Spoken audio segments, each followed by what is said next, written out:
دکان پر جاتے ہیں نا لوگ، شیشہ ہوتا ہے، ٹی وی ہوتی ہے، اور وہاں دکان کی شو ہوتی ہے. ہمارا تو یہ باہر کا کام ہے نا، یہ گھٹیا کام ہے.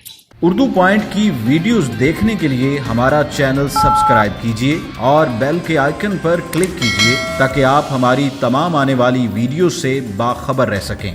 السلام علیکم ناظرین، آپ دیکھ رہے ہیں اردو پوائنٹ اور میں ہوں آپ کا میزبان شاہد قیوم. اس وقت ہم موجود ہیں مظفر آباد کے علاقے قومی کوٹ میں، اور آج ہم آپ کے لیے ایک ایسی انسپائرنگ سٹوری لائے ہیں جسے دیکھ کے آپ موٹیویٹ ہو جائیں گے. ہمارے ساتھ منظور حسین صاحب موجود ہیں جنہوں نے کوئی دکان نہیں ڈالی اور ایک درخت کی چھاؤں تلے یہ یہاں پر حجامت کرتے ہیں لوگوں کی اور اپنا حلال رزق کماتے ہیں.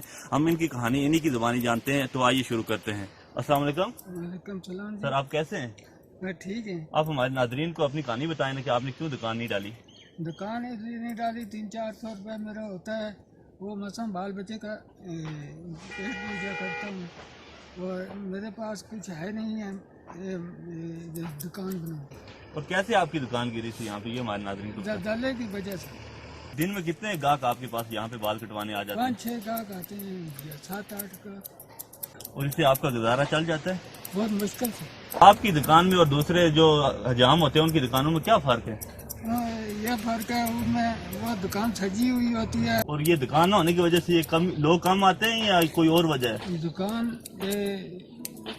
دکان پر جاتے ہیں نا لوگ، شیشہ ہوتا ہے، ٹی وی ہوتی ہے، اور وہاں دکان کی شو ہوتی ہے.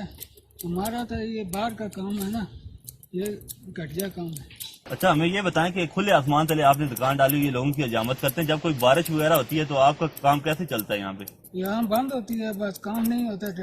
جی تو ناظرین، آج کے اس سیگمنٹ میں ہم نے آپ کو منظور حسین صاحب کی کہانی بتائی اور آپ کو یہ بھی بتایا کہ کس طرح وہ ایک درخت کے سائے تلے یہاں پہ لوگوں کی حجامت کرتے ہیں اور اپنا حلال رزق کماتے ہیں، اور ان کی حکومت سے یہ بھی اپیل ہے کہ ان کی مدد کی جائے. اسی کے ساتھ ہی اپنے میزبان شاہد قیوم کو مظفر آباد سے دیجیے اجازت. اللہ حافظ.